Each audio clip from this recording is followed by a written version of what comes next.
Hi, it's Jane. Today I want to talk to you a little bit about brain fog. Let's talk about brain fog.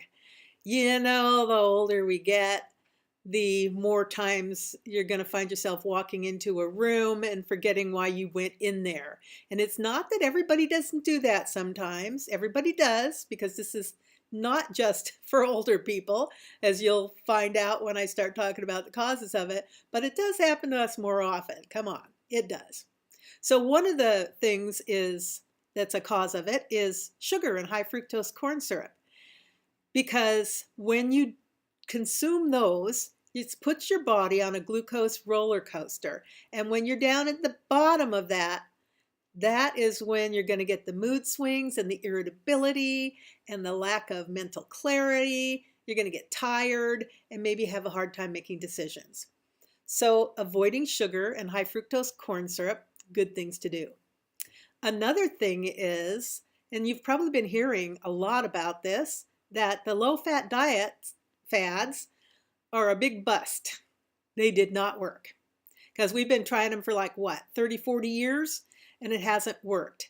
It's actually sugar that's the culprit, not high-quality fats like avocados and coconut oil and nuts and butter from grass-fed cows. Those are high quality fats that are really good for your brain. Your brain loves that. Your brain likes the fats, the high quality fats, and needs them.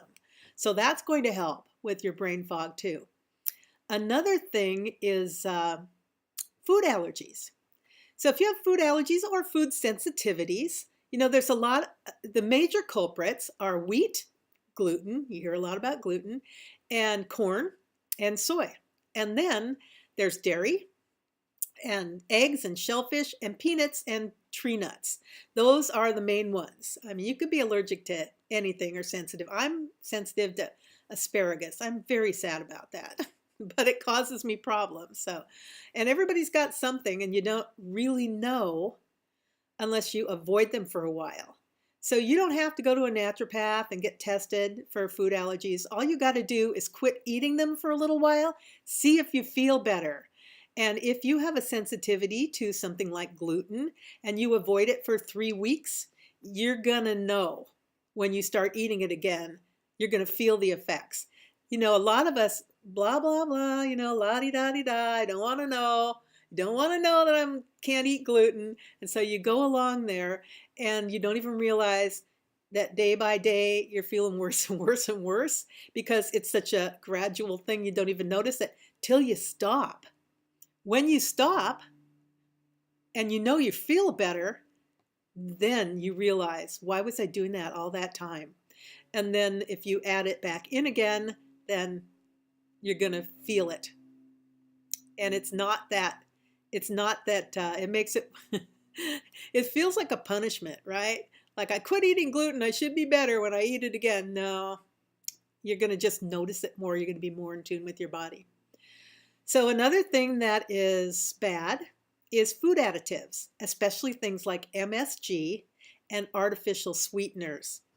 I know that a long time ago, I realized because I was putting the Sweet and Low or Splenda or X, whatever, one of those, Equal, I think, in my coffee, in my lattes.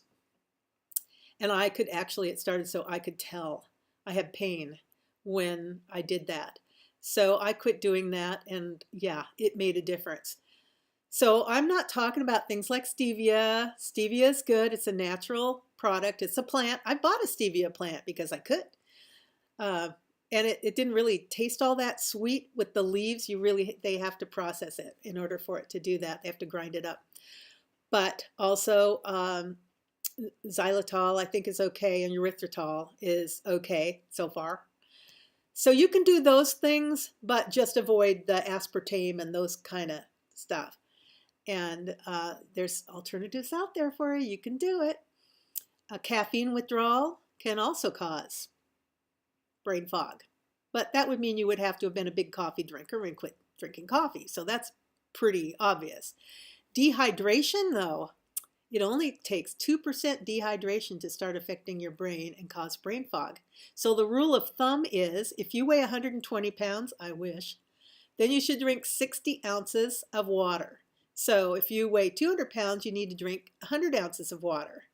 And that's going to give your body what it needs to process everything. So that's really good. You know, just if you can't drink that much water, you don't like drinking that much, or you don't like water, like it's boring, you can put lemon essential oil in your water and spiff it up a little bit and make it taste better. And it has the added advantage of not only tasting better, but doing really good things for your body. And by the way, lemon essential oil is not acidic, so it will not harm your teeth. It's going to help create a more alkaline environment in your body. Good thing to do. So the simple solution to most of this is to eat real foods. Eat meat from grass-fed, organic grass-fed meat, grass-fed cows. Eat organic meat that hasn't had all those food that had antibiotics in it, because even if they aren't given the antibiotics, they may still be getting it in their food source. So organic is, if you can afford it, the best way to go.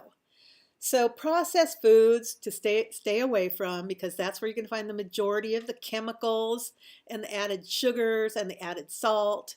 And so that's a really good thing to do. Now, even if you're eating whole foods, you're not going to get all the nutrients you need for your brain and for your body to operate at its optimum level. So what you need is a food-based, high-quality supplement like doTERRA's Lifelong Vitality. So this is actually 3 different pills. One is your vitamins and minerals, and it's comprehensive. It has exactly what you need in the exact dosage, not too many and not too little. And then you have your omegas, which is especially good for your brain health. Extra omegas don't hurt. And then we have the Alpha CRS, which is our antioxidant blend. And as we get older, we need more antioxidants. That's the anti-aging thing. So I encourage you. And this is very affordable. If you have a doTERRA account, it's only $79.50. doTERRA doesn't even make any money on that. And then one of the things that you can add on to that is your digestive enzyme, because as you get older, again, your body's not producing that digestive enzyme, which is what breaks down the foods to get the nutrients into your cells. So you could be eating all sorts of really good stuff and it's not getting to where it needs to go because you need a digestive enzyme like this one, Terrazyme. And this is a really good one. I take 6 of these a day, 2 in the morning, 2 in the afternoon, and 2 just before I go to bed. And I'm feeling healthier because of it. So the other thing is, if you hate doing your fruits and vegetables, you know, or you know somebody like one of your kids that hates doing fruits and vegetables, you can do, we have these Terra Greens. And Terra Greens are fruits and vegetables, whole food-based fruits and vegetables. That's going to give you all the nutrients you need. So I can put it in my smoothie, or my protein shake is actually what I make in the morning. And I've even been known to put it in my coffee, my bulletproof coffee, made with butter from a grass-fed cow and high-quality coffee. And I think I posted on that before what I did. It tasted interesting. But you can't, in the shakes, it just adds to it. It tastes good. It's a little sweet. So you can also just put a scoop in a glass of water and drink it that way. You don't have to do anything special. So that's how you can get the nutrients you need to feed your brain. So if this is something that you're interested in, just comment or message me and I will get back to you and tell you all about it. I'll give you more comprehensive information so that you can make an informed decision. This is Jane signing out saying choose health, and I will see you next time.